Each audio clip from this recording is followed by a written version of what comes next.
Discovery and First Contact. The silence of Deep Space Monitoring Station Artemis 7 was broken by an urgent alert that pulled Commander Elena Reyes from her morning routine. The station, positioned near Neptune's orbit, was Earth's farthest early warning system, designed to detect asteroids, comets, or other natural phenomena that might threaten humanity's home. But what appeared on Specialist Owen Chen's monitor that morning wasn't natural at all. "Commander, you need to see this," Owen called, his voice unusually tense. His fingers danced across the holographic interface, enhancing the anomalous reading that had triggered the system. Elena leaned over his shoulder, her coffee forgotten. "That can't be right. Run the scan again." Owen did as instructed, but the results remained unchanged. "It's massive, Commander, almost a quarter the size of our moon. And it just appeared at the edge of our system." The object had no heat signature, emitted no radiation, and reflected almost no light, which explained how it had seemingly materialized without warning. It was as if someone had placed a hole in space, a perfect absence of everything, drifting slowly toward the inner solar system. "Contact Earth Command immediately," Elena ordered, "and prepare the Pathfinder for launch." Within 24 hours, Earth's unified government had convened an emergency session. The existence of intelligent alien life had been theorized for centuries, but now indisputable evidence hung at the edge of their solar system. The decision was unanimous. A team would be sent to investigate. 3 days later, the exploration vessel Pathfinder departed Artemis 7 with a carefully selected crew. Commander Elena Reyes, Dr. Samira Khan, Earth's leading xenobiologist, Dr. Marcus Way, quantum physicist, and Chief Engineer Daryl Jackson. Each was at the top of their field, and each volunteered knowing they might never return. As the Pathfinder approached the object, its true nature became clear. It wasn't simply an alien vessel. It was a marvel of engineering on a scale humanity had never imagined possible. "It's perfectly symmetrical," Marcus commented, staring at the readings. "The hull absorbs all electromagnetic radiation. No wonder our sensors couldn't detect it until we were practically on top of it." The object was cylindrical with tapered ends, rotating slowly around its central axis, creating artificial gravity within. Its dark surface was marked with intricate patterns that might have been writing or decorative elements, or perhaps both. "Look at the size of it," Samira whispered. "You could fit millions of people inside a structure this large." Daryl pointed at a section of the hull. "I think I found our way in. There's what appears to be an access point, a docking station perhaps." Elena made the decision to dock and enter the vessel. Despite the obvious risks, humanity needed answers about their celestial visitor. The Pathfinder's automated systems guided them to a perfect seal with the alien structure. The team donned their environmental suits, uncertain if the interior would be habitable. Elena led the way through the airlock, the team's helmet lights cutting through the darkness beyond. As they stepped inside, lights began to activate along the corridor ahead of them, illuminating their path. "It's responding to our presence," Marcus said, his voice filled with wonder. "The systems are still active after who knows how long." Their suit sensors indicated breathable atmosphere and stable temperature. After confirming these readings multiple times, Elena gave the order to remove their helmets. "It smells clean," Samira noted, "like after a thunderstorm." The corridor led them deeper into the vessel. The walls were covered with symbols that shifted subtly as they passed, almost as if they were being rewritten in real time. "I feel like it's watching us," Daryl muttered, running his hand along the smooth surface of the wall. As his fingers touched the material, the symbols nearby brightened, and he jerked his hand back in surprise. "Wait," Marcus said, stepping closer to examine the reaction. "Do that again." Daryl hesitantly placed his palm against the wall. This time, the symbols not only brightened but began to transform, flowing like liquid until they formed recognizable patterns, mathematical equations, astronomical charts, and finally, to everyone's shock, English words. "Well, see you on the CNDNCs," the wall displayed. "How is this possible?" Elena whispered. "It knows our language." "It's analyzing us," Marcus theorized. "Learning from our brain patterns, perhaps. Or maybe it's been monitoring Earth's communications for some time." Their exploration continued, leading them to what appeared to be the vessel's central chamber, a vast spherical room housing a suspended orb of pulsating blue energy. "Incredible," Marcus breathed. "That energy signature, it defies all known physics." As they watched, the blue orb projected images into the air around them. Star charts showing dozens of galaxies, countless solar systems, and finally, Earth itself. Darrell stepped forward, transfixed by the display. As he approached the energy sphere, something unexpected happened. The blue light intensified, and tendrils of energy reached out toward him. "Darrell, get back," Elena shouted, but it was too late. The energy enveloped him, lifting him slightly off the ground. His eyes widened, not in pain, but in apparent revelation. "I can understand," he whispered. "I can see it all." After several seconds, the energy receded and Darrell collapsed to his knees. The team rushed to his side. "Are you all right?"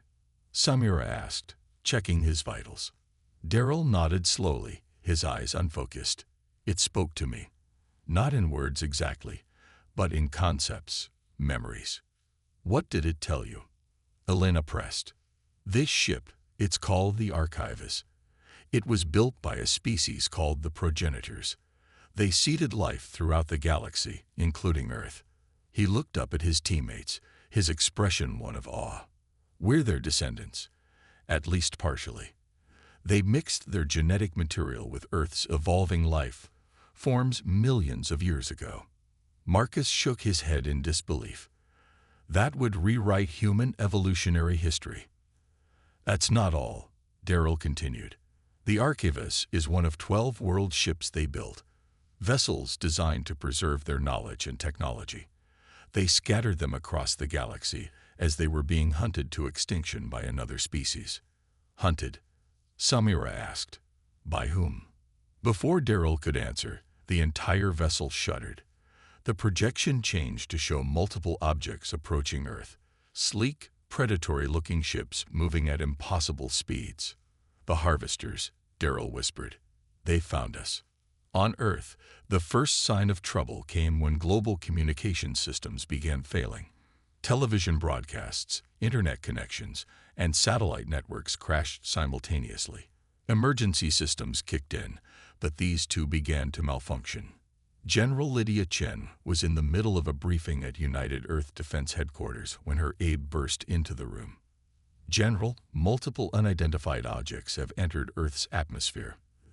They're positioning themselves above major cities worldwide." Satellite imagery soon confirmed the aide's report. 27 identical vessels, each roughly the size of a football stadium, hovered in Earth's skies. Their hulls gleamed metallic black, absorbing light rather than reflecting it. Similar to the world ship, but clearly of different design. "Any hostile actions?" the general asked. "No, ma'am. They're just waiting." As if on cue, every functioning electronic device on Earth simultaneously displayed the same message, a face that appeared almost human but with proportions slightly wrong. The skin was ash gray, the eyes too large and entirely black, the mouth too small and lipless. "People of Earth," the being spoke, its voice oddly melodic despite its unsettling appearance. "I am High Commander Zax of the Harvester Collective. You have something that belongs to us, a progenitor world ship. Surrender its location immediately, and your species will be permitted to continue existing under our guidance. Resist, and we will extract the information by force, leaving your world in ruins. You have 12 hours to comply." The message ended, leaving Earth's leaders scrambling to respond to this unprecedented threat. In an emergency session of the United Earth Council, General Chen presented what little they knew. "The exploration team hasn't reported back since entering the vessel," she explained. "We're attempting to reestablish contact, but there's significant interference." "And what of these harvesters?" asked the council president. "Do we have any means to defend against them?" General Chen's expression was grim. "Based on their technology level, I would say no. Our most advanced weapons might as well be slingshots compared to what they appear capable of." "Then perhaps we should consider their terms," suggested another counselor. "If this world ship isn't even ours." "We cannot allow ourselves to be bullied into submission," interrupted Dr. Eliza Okafor, head of Earth's scientific directorate. "The fact that these harvesters are making demands suggests they need us. If they could simply take what they wanted, they would have done so already." As the debate continued, the Pathfinder crew was racing back to Earth. The Archivist had provided them with crucial information about the harvesters, a species that had systematically hunted down and destroyed progenitor technology throughout the galaxy, using it to fuel their own advancement. "The progenitors built safeguards into their world ships," Daryl explained during their return journey. "Only those with progenitor genetic markers can fully activate the ship's systems. That's why the harvesters need humans. Some of us carry those markers." "Like you," Samira noted. Daryl nodded.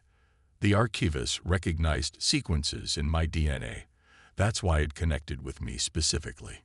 Elena was focused on more immediate concerns. "We need to warn Earth about what these harvesters really want. They won't stop with just taking the world ship." As they approached Earth, they witnessed the harvester vessels positioned around the planet like silent sentinels. The Pathfinder was small enough to slip past their perimeter, but as they entered the atmosphere, a harvester ship moved to intercept them. "They've locked onto us," Marcus reported, his voice tense.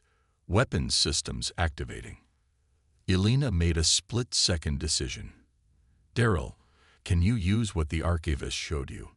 Is there any way to communicate with the world ship from here?" Daryl closed his eyes, concentrating on the mental connection he'd formed with the ancient vessel. "I think so. The Archivist has defenses. It can protect itself and those connected to it."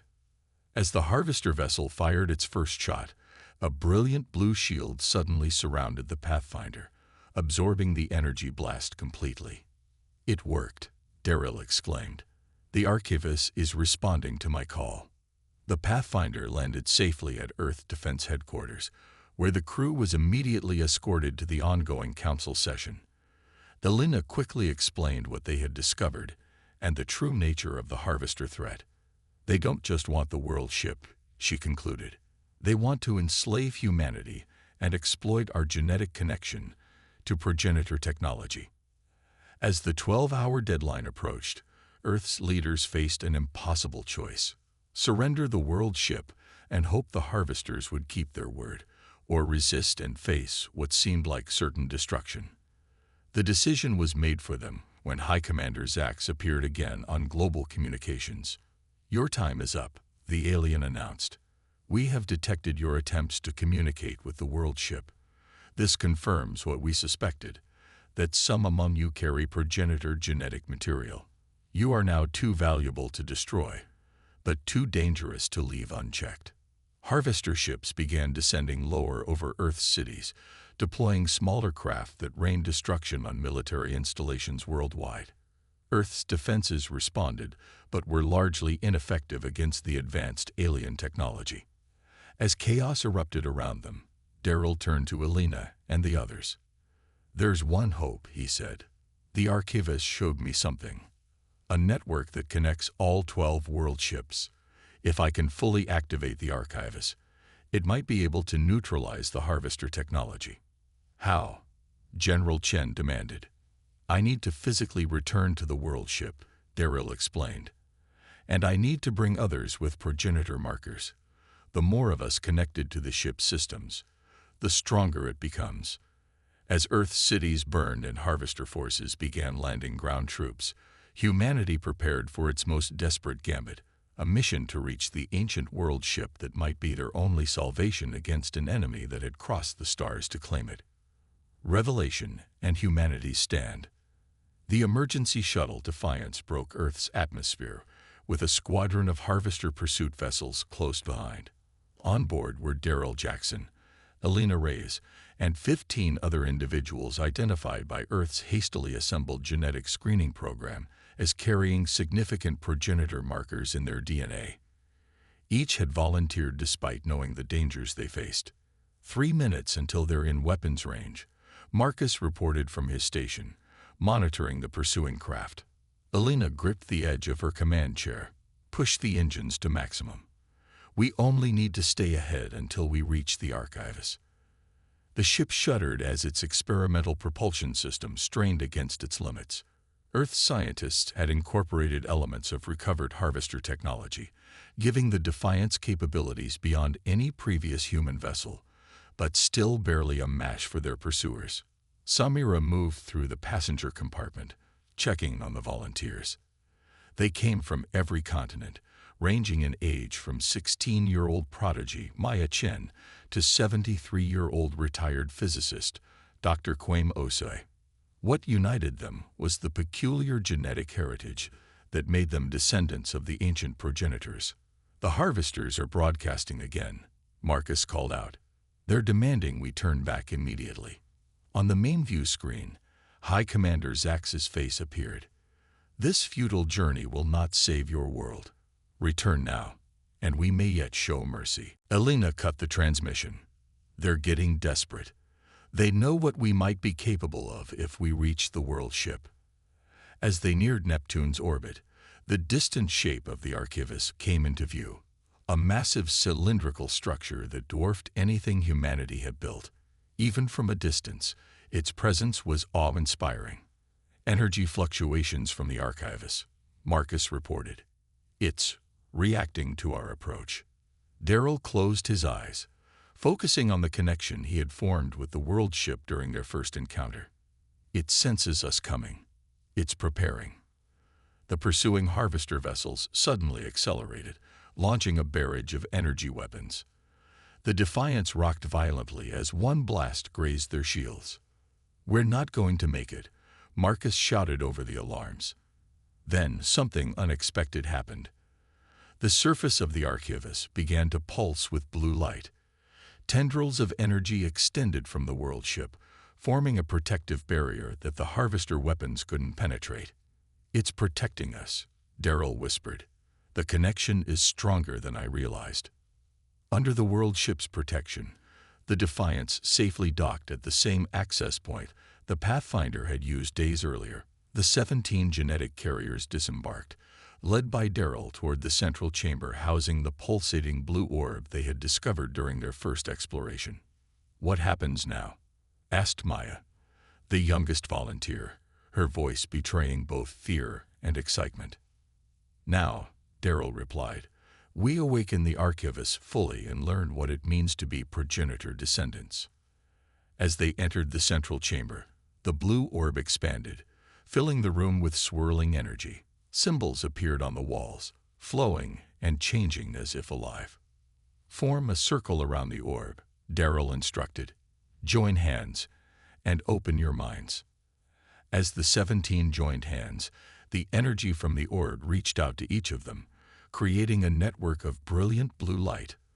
One by one, their eyes widened as knowledge flowed directly into their consciousness. The history of the progenitors, the function of the world ships, and the true capabilities of the technology they had created. "They weren't just advanced," Dr. Osei said in awe. "They fundamentally understood the universe differently than we do." Through the connection, they learned that the progenitors had been a peaceful species who had evolved billions of years before humanity. They had mastered technologies that manipulated the fundamental forces of reality: matter, energy, even time itself. Rather than using these powers for conquest, they had traveled the galaxy seeding worlds with life, occasionally guiding evolution on promising planets by incorporating aspects of their own genetic code. Earth had been one such experiment, with progenitor DNA integrated into early hominid species. The result was a species, humanity, with the potential to eventually develop the same gifts as their distant ancestors. The harvesters were also one of their creations, Darrell explained as the knowledge became clear to him. But something went wrong. The harvesters evolved toward aggression and domination rather than creation and harmony. When the progenitors realized what the harvesters were becoming, they attempted to guide them back toward peace. The harvesters rebelled, turning progenitor technology against its creators. A devastating war followed, ending with the near extinction of the progenitors. Before they vanished, Maya said, accessing the shared knowledge, they created 12 world ships to preserve their legacy, ships that could only be fully activated by species carrying their genetic markers. And now we need to use that legacy to save Earth, Elena reminded them. Through their connection to the archivist, they could see Earth, harvester ships deploying ground forces across the planet, humanity fighting back with determination, but inadequate technology. Cities burned, but resistance continued everywhere. Humans refused to submit despite overwhelming odds. We need to act now, Daryl said. The archivist has defensive systems that can neutralize harvester technology, but activating them requires all of us working in unison. The 17 focused their minds, guided by the ancient knowledge now flowing through them. The blue orb pulsed brighter, and the entire world ship hummed with power. Outside, the pursuing harvester vessels attempted to breach the protective barrier, but their weapons had no effect. It's working, Marcus reported from the ship's communication station. The archivist is generating some kind of field that's extending throughout the solar system. On Earth, the effect was immediate and dramatic. Harvester weapons and ships suddenly lost power, their advanced technology rendered useless by the countermeasures programmed into the world ship millennia ago by the progenitors, specifically designed to neutralize any technology developed by the harvesters. High Commander Zax's voice crackled through on emergency channels, his usual composure shattered. What have you done? This violation will not stand. Your war with the progenitors ended billions of years ago, Daryl responded, speaking for the connected 17. Yet you continue to hunt down and destroy their legacy across the galaxy. That ends today. Through the archivist, they offered the harvesters a choice: retreat peacefully or remain stranded in Earth's solar system, their technology permanently neutralized by the world ship's defensive systems. You cannot comprehend what you are interfering with, Zax snarled. The progenitors were fools who squandered the power of the universe on lesser species. We are the rightful inheritors of their technology. No, Daryl replied. You betrayed the very purpose of your creation. The progenitors designed you to protect and nurture life, not conquer and destroy it. As they spoke, the knowledge flowing through the 17 revealed something else. The archivist wasn't just a repository of technology. It was also a seed bank of sorts, containing the genetic material of countless species the progenitors had encountered or created, including their own. The progenitors aren't extinct, Dr. Osai realized. They're dormant, waiting for worthy inheritors to continue their work. This revelation changed everything. Humanity wasn't simply fighting to protect Earth. They were being offered the chance to become stewards of an ancient and noble legacy. Through their connection to the archivist, the 17 projected this understanding to every human on Earth. The knowledge spread like wildfire. Humanity's true heritage, their potential future, and the immediate choice they faced. Earth's unified response was overwhelming. From every continent, humans stood against the now vulnerable harvester ground forces. Military units, civilian resistance groups, and spontaneously organized communities pushed back against the invaders who found themselves without functioning weapons or communication systems. Aboard the Harvester command ship, High Commander Zax faced a rebellion of his own. Many younger harvesters, receiving the broadcast from the archivist, began questioning centuries of indoctrination about their purpose and history. We were created to be guardians, not conquerors, one young officer declared, echoing the progenitor knowledge now spreading throughout the fleet. Faced with mutiny among his own kind and the complete neutralization of harvester technology, Zax finally conceded defeat. We will withdraw from Earth space, he agreed bitterly. But this isn't over. There are 11 other world ships scattered across the galaxy. And now we know how to find them, Daryl responded. Humanity will reach them before you do, and we will awaken the progenitor legacy that was meant to unite the galaxy, not divide it. As the Harvester fleet retreated, limping away on auxiliary systems that still functioned, the 17 connected to the Archivas made a momentous decision. Rather than keeping the world ship at the edge of the solar system, they would bring it into Earth orbit, a constant reminder of humanity's heritage and potential. The massive vessel began moving under its own power for the first time in millions of years, guided by the collected consciousness of the 17. As it approached Earth, its true magnificence became apparent to all watching from below. A perfect cylindrical world, large enough to house millions, its surface now glowing with patterns of blue light that pulsed like a heartbeat. 3 days later, the Archivas settled into a stable orbit around Earth, visible to the naked eye as a new moon. Representatives from every nation gathered in a hastily convened global assembly to discuss humanity's next steps. Daryl, Elena, and the others who had connected with the world ship addressed the assembly. Though they had temporarily disconnected from the direct mental link with the Archivas, they retained the knowledge it had shared. The Archivas has offered us a choice, Daryl explained to the assembled leaders. We can continue on our current path, using what we've learned to advance our technology and defend our world. Or we can embrace our progenitor heritage fully and begin preparing to join a galactic community that extends far beyond anything we've imagined. What would this embracing our heritage entail? Asked the assembly chairperson. Samira stepped forward. The progenitors believed in guiding evolution, not controlling it. They seeded thousands of worlds with life, then watched and waited for species to develop the capacity for wisdom and compassion alongside intelligence. And they determined this was happening on Earth. Another leader asked skeptically,